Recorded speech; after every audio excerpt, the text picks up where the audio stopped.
My wife drained our twin daughter's entire college fund, $230,000 I'd been saving since the day they were born, and disappeared with her lover. I sat at the kitchen table staring at the empty account while the coffee went cold, wondering how you explain to your kids that their future just vanished overnight. But when they came downstairs, they didn't cry. They didn't even ask where she was. They just looked at each other and smirked. "Dad," one of them said softly, "don't worry. We handled it." 3 days later, my wife called screaming. "My name's Cassian Holt, and this isn't the story of a broken man. It's the story of what happens when betrayal meets its own reflection. I never thought justice could come from two 17-year-old girls. But I was wrong. Before I share my story, I'd love to know you are here with me and listening. Comment hi below or tell me where you're from. I love hearing how far my story reaches. Sometimes knowing someone is there makes all the difference, thank you. And now, let me tell you everything. And if my story moves you, please hit subscribe or follow. Not for me, but for every parent who's ever been blindsided and had to rebuild from nothing. Because none of us should go through that silence alone. The kettle clicked off just as the sun slid across our kitchen window and turned the Blue Ridge a pale gold. Tuesday, 6:50 a.m. Same routine as always, grind the beans, open the laptop, check the Holt College Trust before the girls come down. I typed the password without thinking the way you do when your hands remember what your head doesn't have to. The dashboard blinked refreshed, and then I saw it available balance $0. I stared refreshed again, still $0. One more time because superstition is a reflex when sense fails. $0. The number felt like a crater in my chest. I called the bank with the kettle hissing behind me, gave my passcode, listened to keys clatter. "Yes, Mr. Holt," the agent said flat as a receipt. Funds were transferred by the authorized secondary user, Ms. Sable Quinn, to an interbank account. 3 large transfers in the last 72 hours. She read the timestamps like eulogies. My mouth worked before sound did. 16 years of scraping, of saying no to trips and yes to second jobs, $185,000 for their future, plus $45,000 from our family savings gone like a light flipped off. I hung up and called Sable. 1 ring, 2 a cut to silence. I opened Find My iPhone. Her location was grayed out, location services off. Of course. The coffee went cold while I stood there inventorying every small faith I'd kept, adding the girls as authorized users to teach responsibility, filing security alert emails into promotions, because the bank sent too many, never changing the old filter rule. I could hear Sable in my head from months ago laughing about boomer passwords, then kissing my cheek and running late to Hartwell Design Studio. Something about a site visit and a new project manager, Ethan Navarro, super talented, you'd like him. The staircase creaked. Mira came down first, hair pinned back, that focused face she gets when she's memorizing anatomy terms. Taz followed, hoodie sleeves pushed to her elbows, the half smirk that usually means she solved a problem she wasn't supposed to have. I said it before I could soften it. "Your college fund it's gone." Mira looked at Taz. The two of them traded a look so calm it almost scared me. Then Taz's mouth tipped. "Dad, don't worry. We handled it." I stood there like I'd missed a step in the dark. The future I'd spent years building had just cracked in my hands, and my daughters, my careful Mira, and my chaotic, brilliant Taz were looking at me like this was a chess game and they already knew the end. I sat, opened the trash folder on my email, found a heap of bank security alert notices I'd never read. I remembered seeing an open browser tab on the family iPad labeled Phoenix Scottsdale a few nights ago, and thinking Sable had been daydreaming vacations again. I thought about her recent scheduled Tuesdays and Thursdays, late, always late. I thought about how her phone started sleeping face down, how work drinks turned into don't wait up. I looked at my girls, steady as twin anchors, and wondered what exactly they knew that I didn't. Why didn't they panic? Where was Sable, and why would she take everything we'd built for our daughters? And how long had I been living beside someone I no longer recognized? We sat in the living room that night with the windows cracked to let in pine and rain, and I hit record on my phone because the only way I could trust my memory was to put it on tape. "Tell me everything," I said. Mira started. It began 3 months ago, she said, voice-level hands around her notebook. My printer died. I used Mom's laptop to print a presentation. I clicked mail instead of print by accident, and the first subject line on top read, "Can't stop thinking about last night." She waited for my flinch. I didn't tell you. Not then. I wrote down the date, time, subject lines, the tone. I started tracking when she came home late Tuesdays and Thursdays mostly, and who texted her right before. I kept a log of plates on cars parked 2 blocks down when she asked me not to wait up. There were receipts in her coat pockets for restaurants we don't go to, and a valet stub stamped Crane House. She tapped the name. Boutique Hotel. Keep it in mind. Taz slid her laptop onto the coffee table and spun it toward me. I took the digital side. Browser history cookies saved passwords. Mom reuses patterns your birth date and your wedding year with cute little variations. She laughs about boomer passwords, but she's a boomer about hers too. From her work IP at Hartwell Design, I traced late-night logins to the bank. The transfers didn't go straight out, they laddered. She pulled up a spreadsheet so clean it could have been a forensic exhibit. 400 here, 1,200 there, always after 10 p.m. Always on nights she was with the team. Each hop moved from the Holt College Trust to a generic interbank, holding then into something called Sunset JV. She clicked a tab. Email Sunset Joint Ventures, e-burner, shared access. Mira took back the thread. The name Ethan keeps showing up, she said quietly. Mom mentioned him at dinner, so talented, and there he was. Ethan Navarro, co-signing files, sharing Google Calendars, attaching photos of floor plans not labeled Hartwell. Personal email. After hours. Taz zoomed into a header. Arizona, she said. Sunset JV's bank is online only, registered out of Arizona. The mailing address on their profile is a co-working space in Scottsdale. In Mom's sent folder, we found a PDF packet, Scottsdale studio deposit received. She and Ethan were planning a soft open by summer. The words scraped through me like gravel. Why didn't you tell me, I asked, even though I already knew the answer.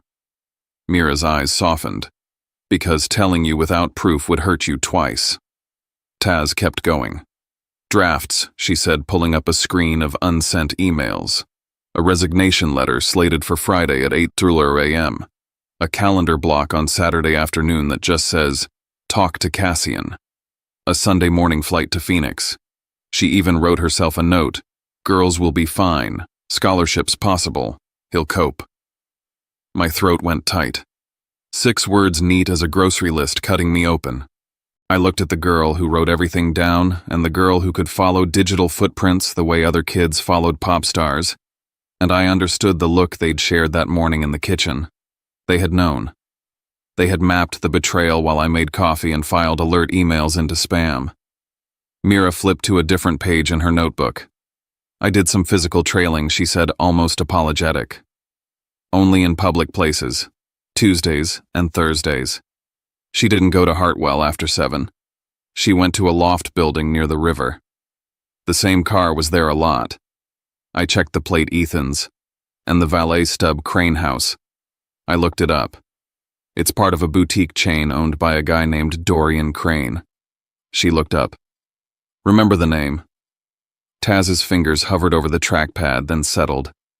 There's one more piece, she said, glancing at her sister. Sunset JV isn't just Mom and Ethan. She opened a folder labeled Sunset Photos. The first image was a model home with desert landscaping and a caption from a Scottsdale realtor, deposit received. The next was a screenshot of an email thread where Sable wrote, "He doesn't know about you yet," followed by a heart. He who I heard myself ask. Taz pulled up a LinkedIn profile, Dorian Crane, Phoenix hospitality investor, and then an Instagram story from a private account screen capped by a helpful stranger named Adele, who had followed Sable back. In the photo, Sable was wearing a teardrop diamond I'd never seen tagged at Crane House, the caption, "Akoi Desert Nights, everything." Ethan is the cover, Taz said. Dorian is the bankroll.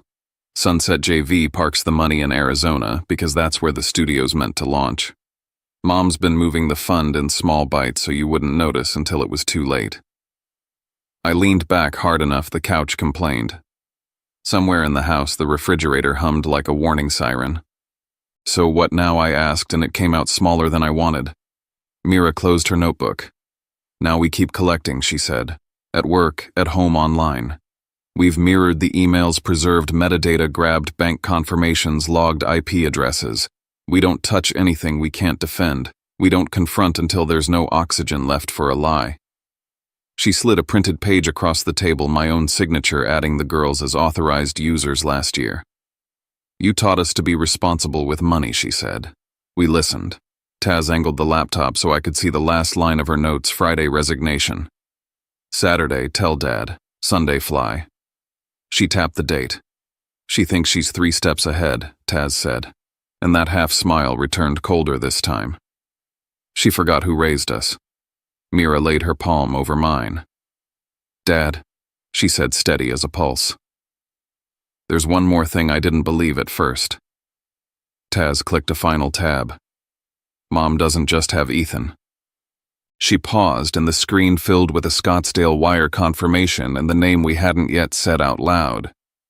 "She has Dorian, too." By the time I pieced together the full picture, I realized my wife wasn't just betraying me, she was running a game on 2 men and staking our daughters' futures as the buy-in. The first clue came from Taz, sitting cross-legged on the living room floor with her laptop, the glow reflecting off her glasses. "Check this out," she said. On her screen was one of Sable's Instagram posts taken at Crane House, a high-end hotel chain in Phoenix. I knew the logo from an old conference trip. She was wearing a teardrop diamond necklace I'd never seen, holding a wine glass over a table lit by candles and plated with food that cost more than my car payments. Taz enlarged the metadata. Location tags confirmed Crane House Scottsdale branch. "See the reflection," she added. I leaned closer. In the mirror behind Sable's shoulder, a man's profile, clean-cut, older, expensive suit. Not Ethan. Mira picked up from there, flipping open her notebook. "Mom wrote Ethan an email that said, 'He doesn't know about you yet.'" She tapped her pen on the line. "Ethan thinks he's the only one. But there's a third player." I felt something cold lodge beneath my ribs. The same woman who once refused to buy herself new shoes so we could add $50 more to the fund was now juggling lovers and laundering the savings into a fantasy life.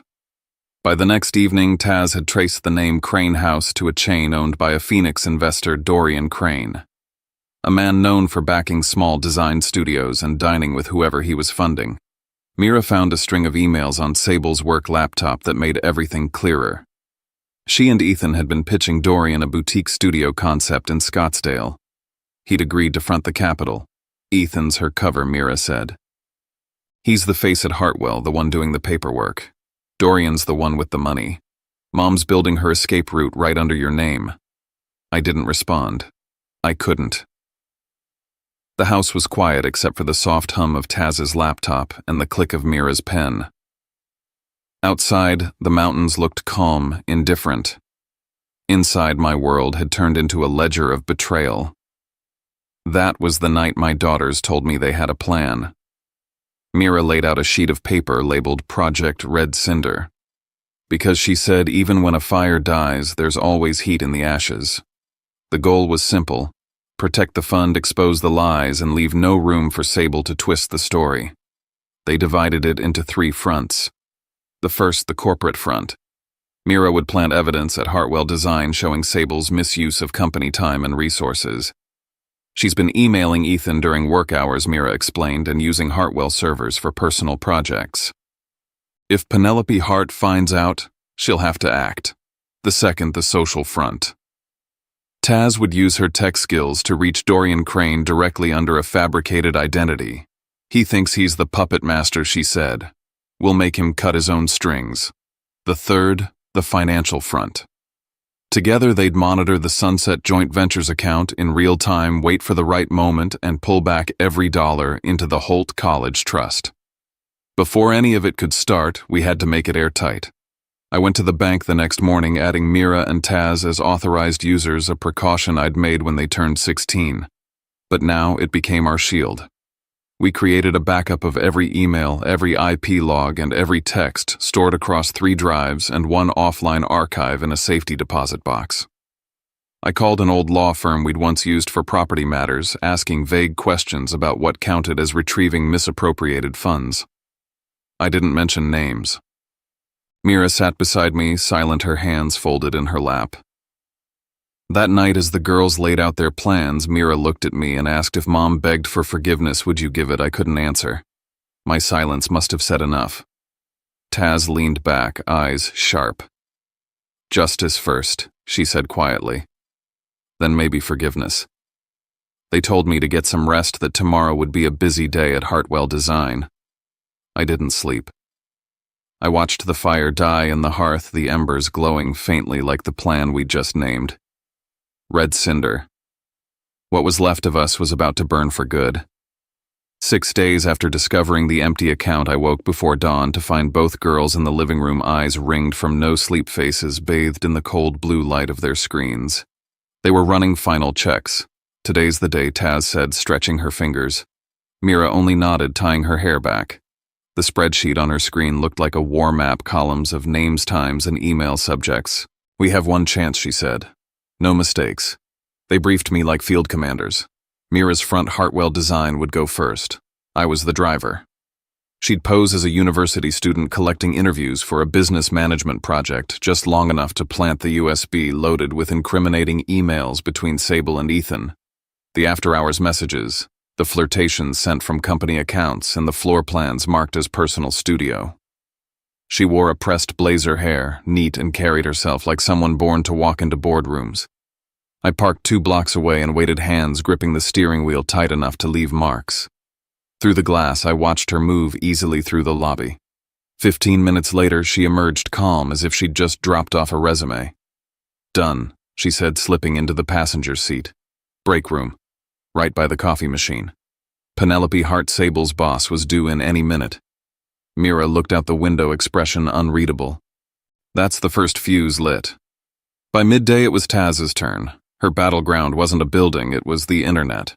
She'd spent the week crafting the persona of Adele Kinsey, a 25-year-old marketing consultant new to Phoenix. With a handful of convincing photos and a sharp wit, she'd already befriended Dorian Crane through Instagram and business forums. At 11:00 a.m., she sent him 3 pictures, Sable at an upscale restaurant holding hands across the table with Ethan. The receipts paid on Ethan's company card were attached. I sat beside her on the couch, the only sound the clack of her keyboard and the blood rushing in my ears. Dorian replied within minutes. Who are you? How do you have these? Taz typed back. Maybe you should ask her where she was last Thursday. Then she shut her laptop and stood. He'll cancel everything before lunch. She was right. At 12:47 p.m., Sable's company email received a message flagged urgent from accounting. Funding for Scottsdale studio has been suspended. All contracts under review. While the social and corporate fronts burned, the financial one waited in silence. At 3:00 p.m., Taz sat at the kitchen table beside me, the air electric. On her screen, the Sunset Joint Ventures account glowed, open security questions answered using the very details I'd once shared with Sable. Her maiden name, my birth date, our wedding year. The irony stung. She used us to build the key, I murmured. And now we're using it to lock her out. Taz's lips curved. Exactly. At 3:47 p.m., she executed the transfer. $230,000 flowed back into the Holt College Trust, followed by a silent confirmation ping. She left a note in the account memo field. Red cinder says hello. The same second, my phone vibrated with a bank alert. Sable's phone would have received one too. Somewhere her world was tilting, and she didn't yet know why. By evening, the house was quiet except for the hum of the fridge and the soft rain against the windows. The girls finally collapsed on the sofa asleep before I could thank them. I stood there looking at them, the same twins who once fought over who got to lick the batter bowl, now orchestrating a multi-layered operation to protect their own futures. I pulled a blanket over their shoulders and sat back, watching the faint blue light of the laptop flicker against their faces. The account was whole again. The evidence was safe. The storm had begun to move outward. For the first time in days, I didn't feel like a man undone. I felt like a father standing guard at the edge of something far bigger than vengeance. Red Cinder wasn't just a plan, it was our reckoning, and by tomorrow the fire would reach her. Friday came heavy and gray, the kind of morning that makes the air itself feel loaded.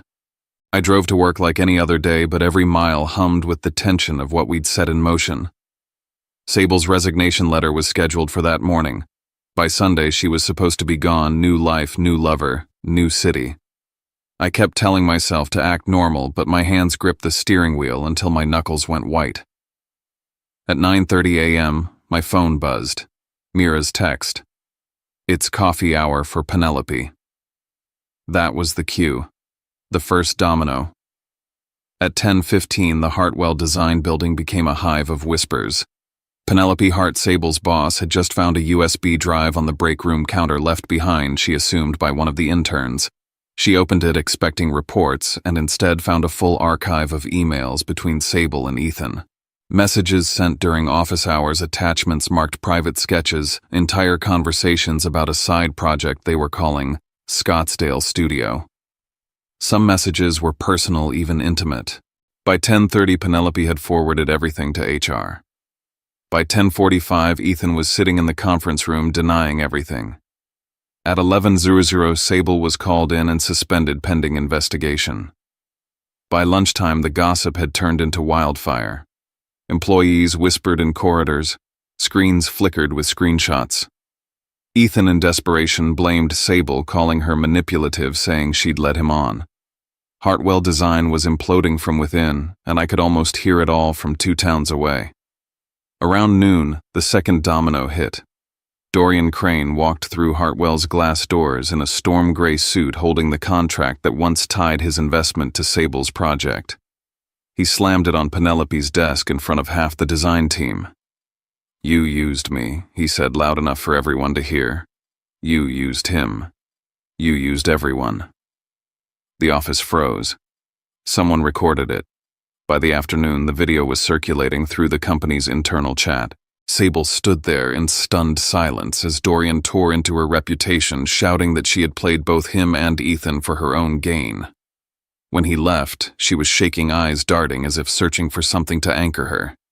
She didn't find it. By 3 o'clock, the last domino was already leaning. I could picture her sitting at her desk trying to salvage something, logging into the Sunset Joint Ventures account to pull what was left and realizing it was empty. At 3:47 p.m., the transfer confirmation I'd watched with Taz the night before had completed. The account showed a 0 balance. She must have thought she'd been hacked. She called the bank frantic, only to hear the polite voice explain that the withdrawal had been made legally by an authorized co-owner with all proper credentials. She tried calling Ethan. He was already cleaning out his desk. She tried Dorian. He'd blocked her number. For the first time in months, she was alone inside her own scheme. By the time I left work, an email waited in my inbox.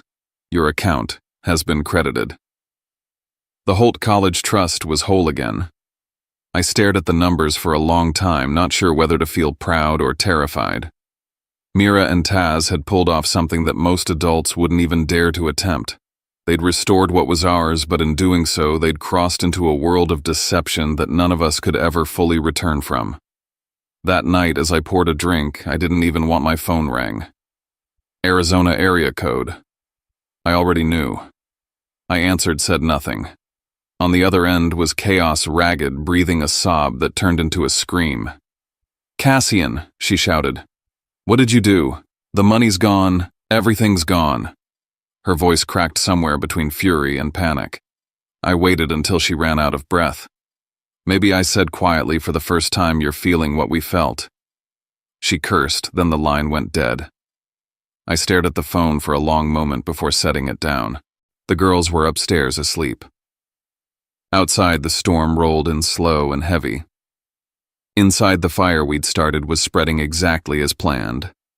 The rain had been falling since dusk, a soft percussion against the windows of my study. I was rereading the legal documents, bank confirmations, transaction logs when the phone rang again. Same Arizona number. I pressed speaker, and the sound of Sable's voice filled the room, cracked and frantic. "Cassian, please, everything's gone. They fired me. Dorian's vanished. Ethan's blaming me. Our account is empty. Someone hacked us. Her words tumbled over each other, desperate, wild. I didn't interrupt. I let the silence between each breath stretch until she finally asked, "Do you know anything about this?" I leaned back, my daughters watching from the doorway. I know, I said evenly, that the girls' college fund has been restored. Every cent. There was a beat of silence, then a sharp intake of breath. "You?" she started, but another voice cut in. Mira stepped forward, her face calm, her tone level. "Hi, Mom." The room went still. For a moment, all I could hear was rain and the faint static from the phone line. Then Taz came to stand beside her sister, eyes gleaming in the low light. "Do you understand now," she asked softly, "what it feels like to be betrayed?" Sable's breath came uneven. "You think you're so clever," she snapped. "You don't understand. I did this for us, for this family. I wanted a new start." Mira tilted her head. A new start for who exactly? The silence on the other end was heavier than any scream. Sable's voice broke again, lower now. "You can't just take my money." "I'll call the police," I said. "If you really believe it's your money, go ahead.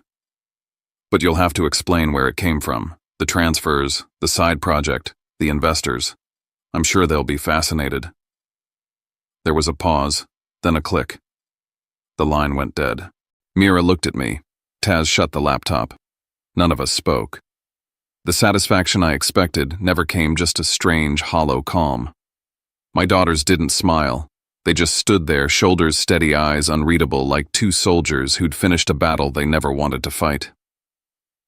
At 1:15 a.m., headlights cut through the rain outside. A car door slammed. I opened the front door before she could knock. Sable stood there in the downpour, soaked mascara streaked her once perfect poise, disintegrated. "Cassian," she said, voice trembling, "I need to talk." I let her in. She stood by the fire, dripping onto the floorboards. "You'll give the money back," she said. Not a question. I shook my head. That money belongs to our daughters. It always did. She laughed, a sharp, broken sound. "I've lost everything." I looked at her. This woman who had shared my life for 20 years, who'd stolen from her own children without blinking, and I said, "Because you chose to trade everything for something that was never real." She stared at me for a long time, eyes glassy, then turned and walked toward the door. The scent of her perfume, once familiar, now foreign, lingered in the air long after she left. Upstairs, Mira and Taz had fallen asleep on the sofa, laptop screens dimmed beside them. I sat at the foot of the stairs for a while, listening to the rain fade into mist. The fire had burned down to its last glow, a faint pulse of red among the ash. I thought of the name they'd given their planned project, Red Cinder, and how fitting it was. What had once been ruin was now a spark. I whispered to the quiet house. If justice had a face, it would look like theirs. But even as I said it, I knew this wasn't the end. Tomorrow there would be fallout. Tomorrow Sable would try again, because people like her don't know how to lose quietly. The storm wasn't over yet. It had only changed direction. The rain had thinned to a drizzle by the time the clock struck 11. The house was half dark, half breathing, its silence broken only by the soft patter of water against the windows. I sat in the living room, lights low, a single lamp casting a thin circle of warmth across the wooden floor. Upstairs, I could hear faint movement, the kind of quiet shifting that tells you someone's awake but pretending not to be. Mira and Taz were waiting. We all were. The door creaked open. Sable stepped in without knocking. Her hair was matted from the rain, eyes swollen, the sleeves of her blouse clinging to her skin. In one hand, she carried a cracked phone. In the other, a plastic folder swollen with papers. She stood there, dripping the smell of wet pavement clinging to her like guilt. For a long moment, neither of us spoke. Then she dropped the folder onto the table. "You've turned everyone against me," she said, her voice hoarse but still sharp. "You've humiliated me, Cassian. Is that what you wanted?" I didn't move. I didn't have to do anything. I said quietly, "The truth doesn't need help finding its way home." Her laugh came bitter and small. You think this is justice? You think you're some kind of hero? Our marriage was dead years ago. I just wanted a new start, something alive. I looked at her, this woman I once trusted more than anyone, and said, I can live with boredom, Sable. I can't live with watching you steal our daughter's future. The house went still again. Somewhere upstairs, a floorboard creaked. Then the sound of footsteps measured steady descended the stairs. Mira appeared first, notebook in hand, her face calm but set. Behind her, Taz came down with her laptop hugged to her chest. The two of them stopped halfway down the staircase, bathed in the dim light spilling from the lamp. Mira spoke first. You want to talk, Mom? She said, her voice even. Then talk now. Before we show everything to the world. Sable froze. You wouldn't, she whispered. I looked up at my daughters. They're not threatening you, I said.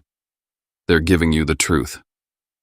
Taz opened her laptop, the screen glowing cold blue against the dark.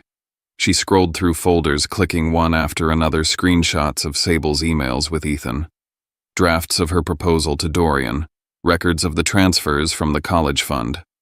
Mira read from her notes each line, deliberate, her voice steady as she quoted Sable's own words. He'll cope. The girls will be fine. Each document landed like a stone dropped in water, ripples of silence spreading outward. Sable's knees seemed to weaken. She sat down, covering her face. I didn't mean for it to go this far, she said, her voice cracking.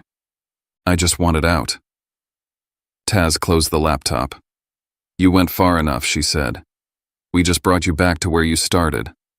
Sable's eyes lifted to mine, searching for sympathy, finding none. Cassian, she said, almost pleading. You have your money back. You've ruined me. Let me leave with something.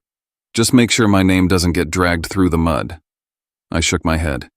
You don't get to negotiate anymore. Mira stepped forward and laid a manila envelope on the table. This is your choice, she said. Sign and you walk away. No press, no police. Just silence. Sable's hand trembled as she opened the papers. Divorce agreement, final and absolute. She skimmed the terms, her face draining of color. Transfer of joint assets to Cassian Holt. Relinquishment of parental rights. Non-contact clause. Breach resulting in full public disclosure of evidence. You expect me to sign this, she whispered. Taz answered softly. We expect you to do one honest thing before you leave. Sable stared at the paper for a long time, jaw tight, then picked up the pen. Her signature came out shaky, the ink bleeding slightly on the damp page. When she finished, she looked up at me, eyes red but dry. You win, she said. I shook my head. No one wins here. But at least the girls don't lose everything. She pushed the papers back across the table, the pen clattering beside them. As she turned to go, Mira said quietly, Mom, one day I hope you understand that justice isn't revenge. It's just the truth finally being heard. Sable didn't look back. The door closed behind her with a sound that felt final. I stood there listening to the car engine fade into the rain. Upstairs, the girls moved quietly back to their rooms. I sank into the couch, exhaustion settling over me like a weight. 20 years of marriage had just ended without a lawyer, without a courtroom, just 4 people, a stack of paper, and the truth laid bare. For the first time in months, I felt something like peace. Justice hadn't needed anger or violence. It had needed only clarity and the courage of 2 daughters who refused to stay silent. 3 months later, autumn settled over Asheville in shades of amber and gold. The mountains glowed, the air carried a chill, and the house, once echoing with tension, had grown quiet again. I spent most mornings on the porch with a mug of coffee, watching Mira and Taz pack for college. The world somehow had begun to move forward. The divorce was finalized quickly. The court accepted the signed agreement without challenge. Every asset, our home, the savings, the restored college fund, was transferred to me and the girls. Sable left the state, forwarding no address. Hartwell Design released an internal statement. Both Sable and Ethan were terminated. Dorian Crane filed a civil suit to reclaim his investment. The company's reputation staggered but survived while Sable's vanished entirely. I didn't file charges. I didn't need to. What remained of her reputation was punishment enough. The girls flourished. Mira was accepted into Duke University, part scholarship, part merit. Taz won a full ride to Carnegie Mellon, majoring in cybersecurity. They talked about leaving North Carolina with the same quiet determination they'd shown through everything. One night we sat at the lawyer's office signing papers to turn the Holt College Trust into something new. The Holt Education Foundation, a fund to help students who'd lost their financial support through betrayal or crisis. The notary's pen clicked the same sound I remembered from that night when Sable signed her name and ended it all. This time it felt different. Clean. Restorative. Weeks later, a single email arrived in my inbox. The sender, Sable.Quinn Outlook.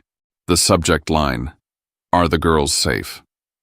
Tell them I'm sorry." I read it twice, then once more. I didn't respond. Some words don't need answers. I archived it and sat in the quiet, realizing that the cruelest punishment isn't loss. It's being erased from the lives you once owned. In time, peace returned in small, unremarkable ways. I spoke at a local seminar for the foundation, sharing our story without names. Sometimes justice doesn't wear a robe or hold a gavel, I told the room full of young faces. Sometimes it looks like a daughter saying enough. The room stayed silent for a moment, then broke into quiet applause. It wasn't triumph, I felt just